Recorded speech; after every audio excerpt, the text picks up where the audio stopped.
The phone rang at 6:23 a.m., and I knew before I picked it up that everything was about to change. Mr. Pearson? This is St. Mary's Hospital.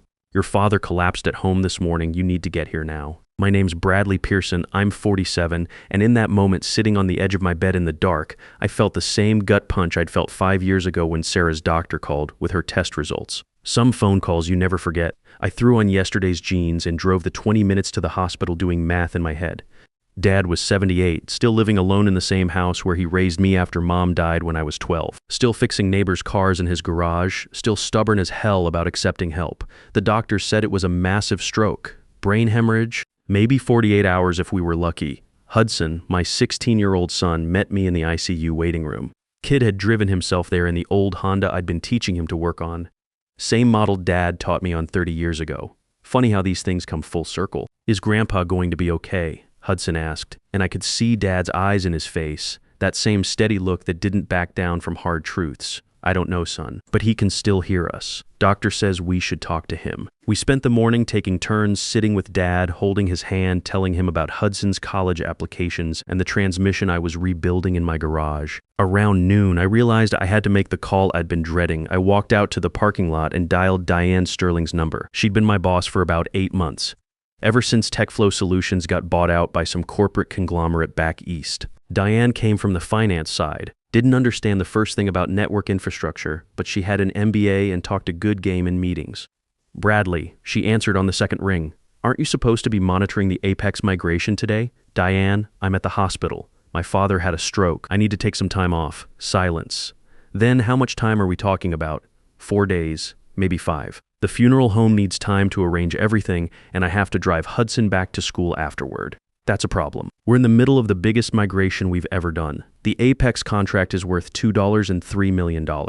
Everyone needs to be here. I looked back at the hospital entrance, at my truck with the military decal on the back window, at the place where my father was dying, and felt something shift in my chest. Not anger, exactly.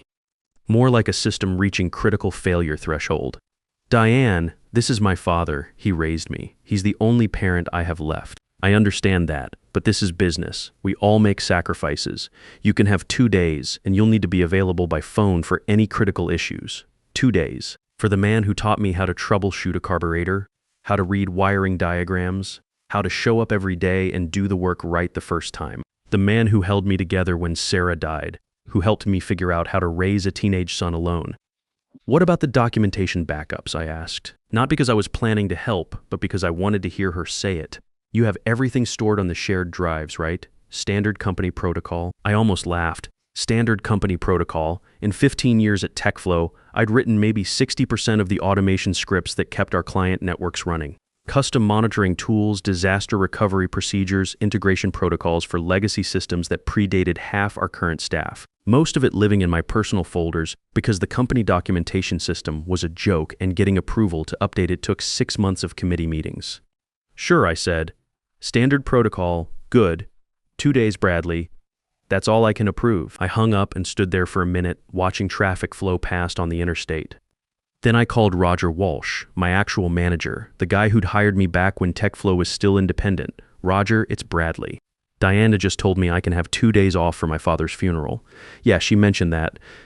Look, I'm sorry about your dad, but the Apex migration, Roger, you know what I've done for this company. The ransomware attack in 2019. I was here for 72 straight hours rebuilding everything from scratch. The merger integration that nobody else could figure out. I worked weekends for 3 months. No overtime pay, no comp time, just doing what needed to be done. I know, and we appreciate. I've been here 15 years. I've never asked for anything. Not a promotion, not a raise. I didn't earn, not special treatment. I'm asking for 4 days to bury my father. The decision's already been made, Bradley. 2 days is what we can do. That's when I knew, not thought knew. The way you know when a hard drive is about to fail from the sound it makes, or when a network connection is unstable from the packet loss patterns. Some things you just recognize. I went back inside and sat with Dad for another hour. He squeezed my hand once, very faintly, and Hudson swore he saw him smile when we told him about the 1967 Mustang we were planning to restore together next summer. At 3:47 p.m., the monitors went flat, and Edwin Pearson, the best man I ever knew, was gone. Hudson cried then, and so did I, and we held each other in that sterile hospital room while machines beeped and nurses moved quietly in the hallway. After a while, Hudson wiped his eyes and looked at me with that steady expression again. Dad, are you going to go back to work tomorrow? No, son, I'm not. I drove home in silence, Hudson following in his Honda. When we got there, I told him to pack enough clothes for a week, then I went to my study and opened my laptop. 20 years in IT teaches you a few things about leverage. Companies like to think employees are replaceable, right up until they realize how much institutional knowledge walks out the door. I'd been documenting my work in my own repositories for years, partly as insurance, partly because the official documentation system was worthless. Custom automation scripts that saved the company maybe 200 hours a month in manual monitoring. Disaster recovery procedures I'd developed after the last flood that hit our data center in 2020. API integration code for 12 different legacy systems. Network diagrams for infrastructure that predated the current management by a decade. Troubleshooting guides for problems that had cost us weeks of downtime before I figured out the solutions. All of it living in encrypted folders on my personal drives, backed up to my home server. Technically company intellectual property, maybe, but built on my own time when the company wouldn't approve resources for proper documentation. I'd submitted formal requests for documentation budget 3 times over the years. Each time, I got the same response, not a priority this quarter. I started with the shared drives, deleted my backup copies, removed my troubleshooting notes, pulled my automation scripts. Then I cleaned out the monitoring tools, the custom dashboards, the integration protocols, left behind a folder structure full of dead links and a single text file. Documentation removed by original author, no backup available. The funny thing was, they actually thought their system worked. Roger had been promoting this new documentation platform for months, talking about knowledge management and best practices. Problem was, nobody used it because it was slow, buggy, and required 5 levels of approval to make changes. So the real work happened in personal folders, shared drives, and handwritten notes stuck to monitors. By midnight, I'd scrubbed 15 years of accumulated knowledge from their systems. Then I drafted my resignation email. Effective immediately, I'm resigning from TechFlow Solutions. Personal circumstances require my immediate attention. All company property has been returned. All proprietary information has been removed from my personal systems per standard security protocol. Short and professional. No emotion, no explanation beyond what was legally required. Sent it at 12:03 a.m., closed the laptop, went to bed. Hudson was already asleep, but I could see light under his door. Kid was probably on his phone, texting friends, trying to process what had happened. Losing his grandfather was going to hit him hard. Dad had been more than just a grandfather to Hudson. He'd been a third parent. The guy who taught him how to use tools, how to change oil, how to solve problems instead of complaining about them. My phone started ringing at 7 a.m. Roger first, then Diane, then numbers I didn't recognize. I let them go to voicemail while Hudson and I drove to the funeral home to make arrangements. Dad had been specific about what he wanted. Simple service, military honors, burial next to Mom. Nothing fancy. The funeral director was a soft-spoken man named Pete who'd buried half the veterans in town. He showed us caskets, talked about flowers, handled the paperwork with quiet efficiency. When he asked about Dad's military service, Hudson spoke up. Grandpa was a mechanic in Korea. He had the Bronze Star, but he never talked about it much. Said he just fixed trucks and kept his mouth shut. Sounds like a good soldier, Pete said. We'll make sure he gets the honors he earned. The total came to $8,400, which seemed reasonable for everything Dad wanted. I paid with a check, thinking about how the company had nickel and dimed me on travel expenses for years while sitting on a $230 million contract. By Wednesday morning, my voicemail was full. Diane's messages went from confused to angry to panicked. The Apex migration had crashed Tuesday night around 2 a.m. Critical systems down, monitoring tools offline, client threatening to pull the contract. I called back at 10 a.m. right in the middle of their crisis response window. Bradley, thank God, Diane said. We need you here immediately. The network monitoring is completely dead, and nobody can figure out your automation protocols. I'm at my father's funeral, I said, which you told me I could have 2 days for. This is an emergency. We'll pay overtime, double time, whatever it takes. I'm not an employee anymore, but I'm willing to consult. Silence. Then what do you mean? Consult. $400 an hour. 20-hour minimum, paid in advance. I'll work 3 hours per day maximum and not on weekends. My son is with me and family comes first. That's extortion. No, that's supply and demand. You've got a system failure and nobody who understands the infrastructure. I've got the knowledge you need. Business is business, right? I could hear her talking to someone in the background, probably Roger. Then she came back on the line. We need to discuss this internally. Sure. But the clock's ticking. Every hour those systems are down, you're losing credibility with Apex. How much is that worth to you? Can you at least tell us what went wrong, not without a contract? I'll send you my terms. Once I see the payment, we can schedule our first session. Thursday morning, we buried Dad with full military honors. The honor guard was crisp, professional, respectful. They presented Hudson with the flag, folded into that perfect triangle. Kids stood at attention during taps, shoulders straight, jaw set. Same posture Dad had taught me when I was his age. Afterward, people came up to us with stories. The neighbor whose water heater Dad had fixed during a snowstorm.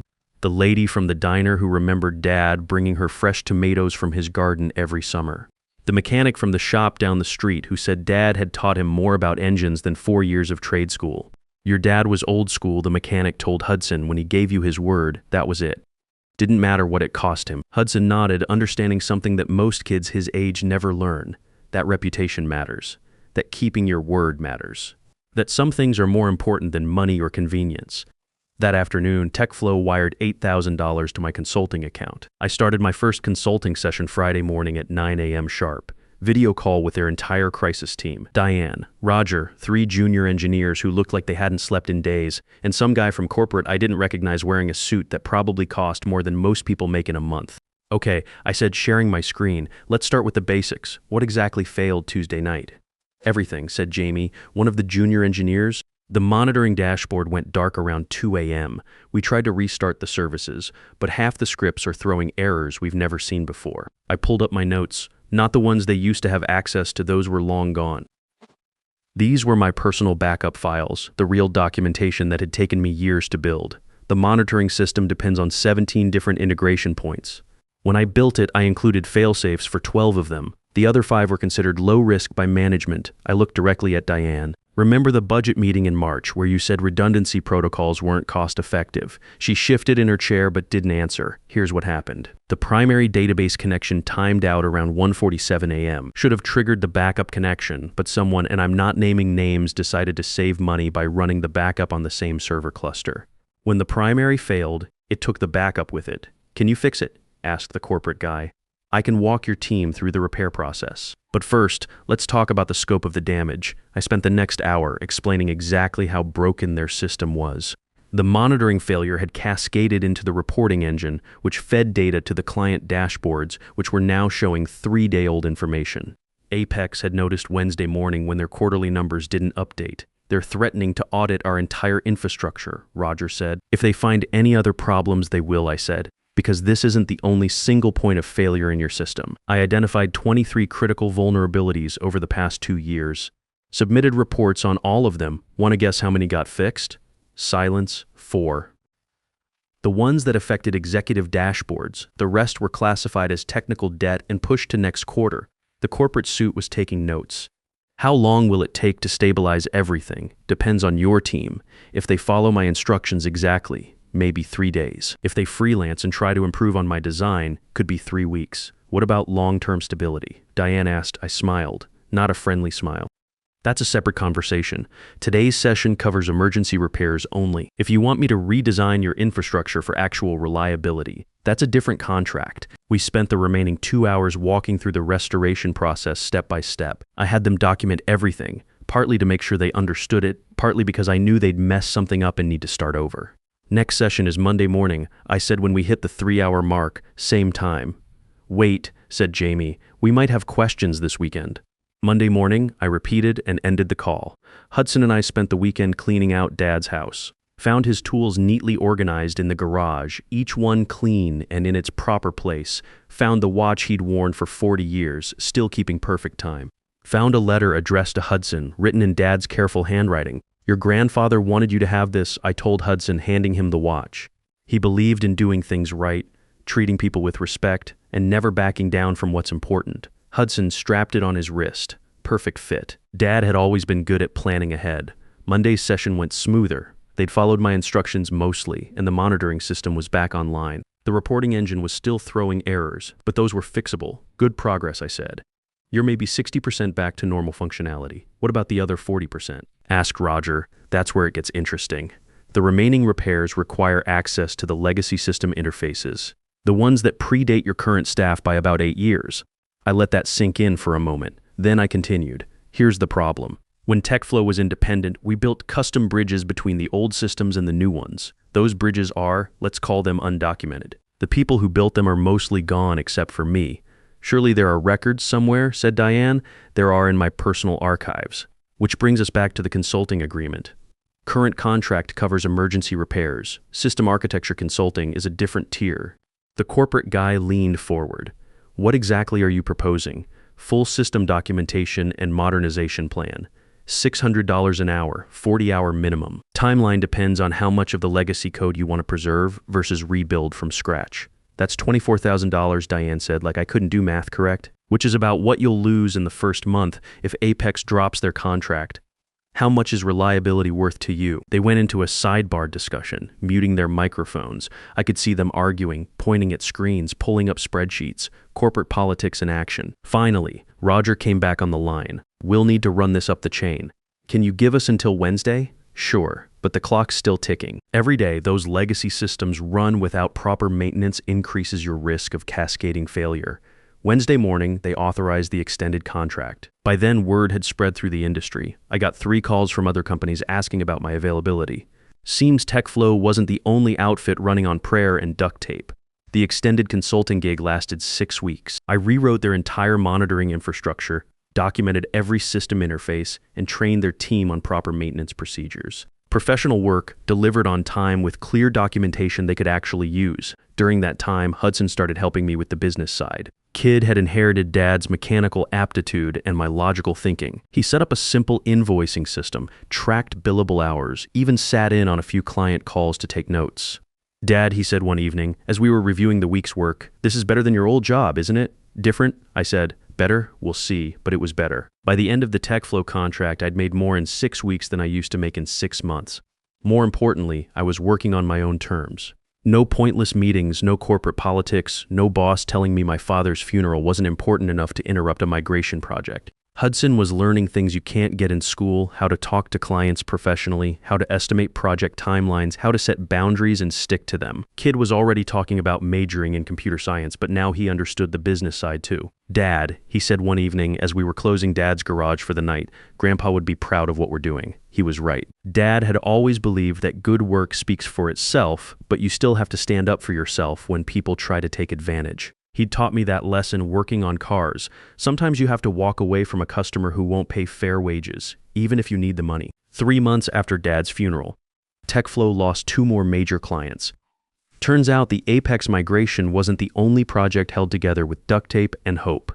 Word got around the industry that their infrastructure was unreliable. In IT, reputation is everything. Diane got transferred back to finance. Roger took early retirement. The corporate guy in the expensive suit brought in a whole new management team and started rebuilding from scratch. They called me twice asking if I'd consider coming back as CTO. I politely declined. Instead, I started Pearson Systems Consulting in Dad's garage. Same workbench where he'd taught me to use tools properly. Same pegboard where he'd hung every wrench in its correct place. Hudson helped me convert half the space into an office, keeping Dad's tool area exactly as he'd left it. Our first client was a small manufacturing company whose network kept crashing every Friday afternoon. Took me 3 hours to figure out their automated backup system was overloading the server during peak usage. Simple fix, but they'd been dealing with it for 8 months because their previous IT contractor kept blaming the hardware. How did you figure that out so fast? Ask the owner experience, I said, and proper diagnostic tools. Word spread quickly in our area. Small businesses talked to each other, and they all had the same problem. IT contractors who charged premium rates but didn't actually solve anything. We built our reputation one satisfied client at a time. Hudson turned out to have Dad's gift for explaining complex things simply. He'd sit in on client calls and translate my technical jargon into plain English. What Dad means is your computer network is like the electrical system in your house. If one circuit gets overloaded, it affects everything else. 6 months after starting the business, we had 12 regular clients and a waiting list. I hired 2 junior engineers, both recent graduates who reminded me of myself at that age, eager to learn, willing to work hard, frustrated by corporate bureaucracy. Here's how we do things, I told them on their first day. We document everything. We explain our recommendations clearly. We never promise what we can't deliver. And we remember that behind every network problem is a business owner who's counting on us to keep their company running. 1 year after Dad's death, Hudson and I drove out to the cemetery to visit his grave. The headstone was simple granite, exactly what Dad had wanted. Edwin Pearson, Korea War veteran, devoted father and grandfather, no flowery language, just facts. I got accepted to state, Hudson said, standing next to the headstone. Computer science program. Dad would be proud, I said. I want to keep helping with the business even when I'm in school. Maybe work remotely, handle some of the smaller clients. I nodded. Kid had earned that opportunity. More importantly, he understood that business success means more than just making money. It means building something that lasts, treating people fairly, and keeping your word. The day Hudson left for college, I got a LinkedIn message from Roger. Saw the article about your company in the Business Journal. Congratulations. You were right about everything. Your dad sounded like a remarkable man. I wrote back, he was remarkable. Thanks for recognizing that. That night, I sat in Dad's old chair in the garage, looking at the business plan Hudson and I had drafted for the next 5 years. Steady growth, sustainable practices, focus on long-term client relationships over quick profits. Everything Dad had taught me about running an honest business applied to the digital age. The phone rang around 9 p.m. New client, network emergency.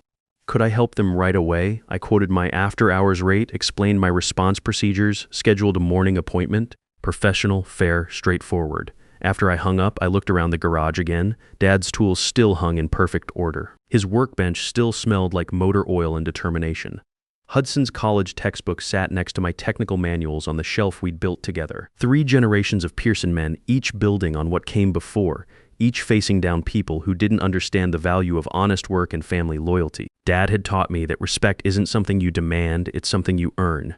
But once you've earned it, you don't let anyone take it away. Sometimes the strongest move isn't fighting the system. It's walking away with everything they didn't realize they needed and building something better on your own terms. Dad taught me that you don't have to accept disrespect, even from people who sign your paychecks, especially from people who sign your paychecks. The business is growing. Hudson's learning skills that will serve him for life, and every morning I wake up knowing that the work I do today honors the man who raised me. That's worth more than any corporate salary or executive title. Listen, if you're dealing with a boss who doesn't respect your family obligations, or if you're watching corporate politics destroy your workplace, remember this: you have more power than you think. Your experience, your knowledge, your professional reputation, those belong to you, not them. Don't be afraid to use that leverage when it matters. Sometimes walking away is the only way to move forward. And sometimes the best revenge is simply refusing to accept less than you're worth. They say just forget. Move on like it's easy. But forgetting you feels like remembering someone I've never seen. I've been trying to erase you from the places in my mind, but the harder that I fight it, the more you're hard to leave behind. Every memory keeps slipping through the cracks I try to close, like a face I should remember, but somehow never know. Forgetting you feels impossible, like chasing something I can't hold, like trying to remember someone that I've never even known. I keep reaching through the silence for a past I can't undo, 'cause letting go of what we had feels like losing something true.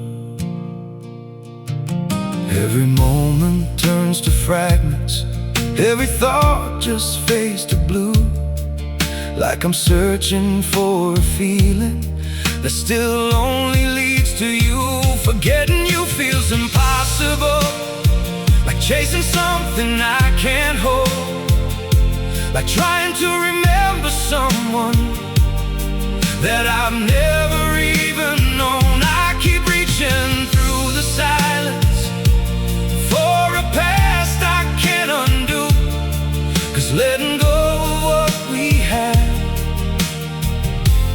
feels like losing something true. Oh, oh,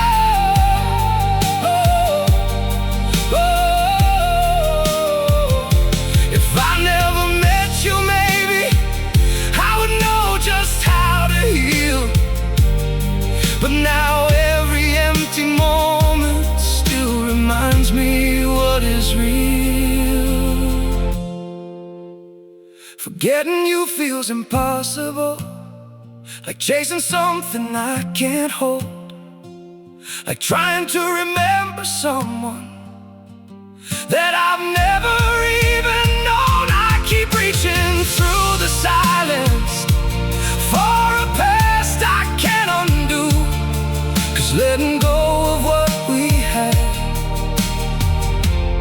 feels like losing something true.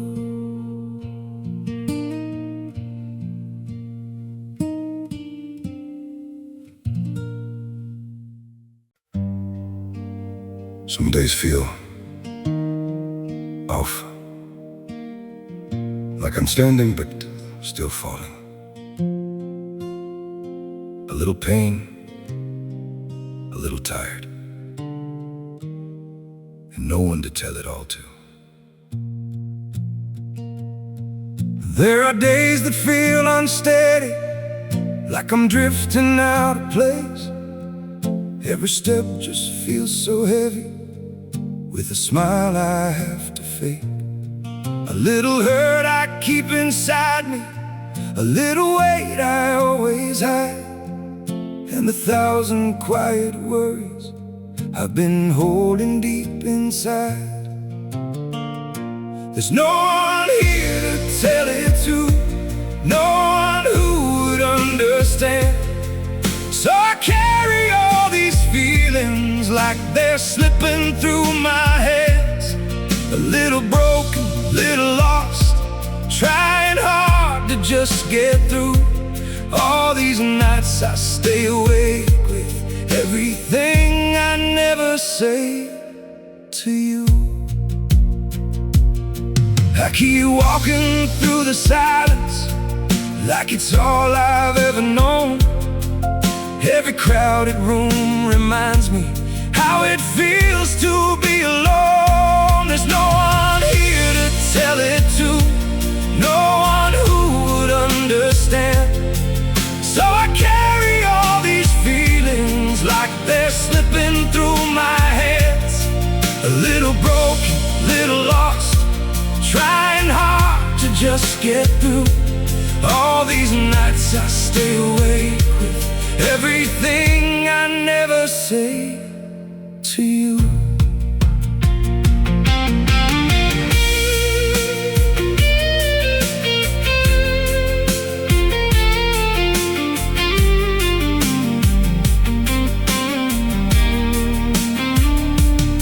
Maybe one day I'll be stronger, maybe I'll learn how to speak, but for now I keep it buried in the parts of me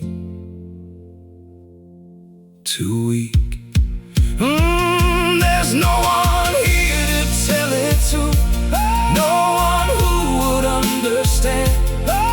So I carry all these feelings like they're slipping through my hands. A little broken, little lost, trying hard to just get through. All these nights I stay awake with everything I never say to you.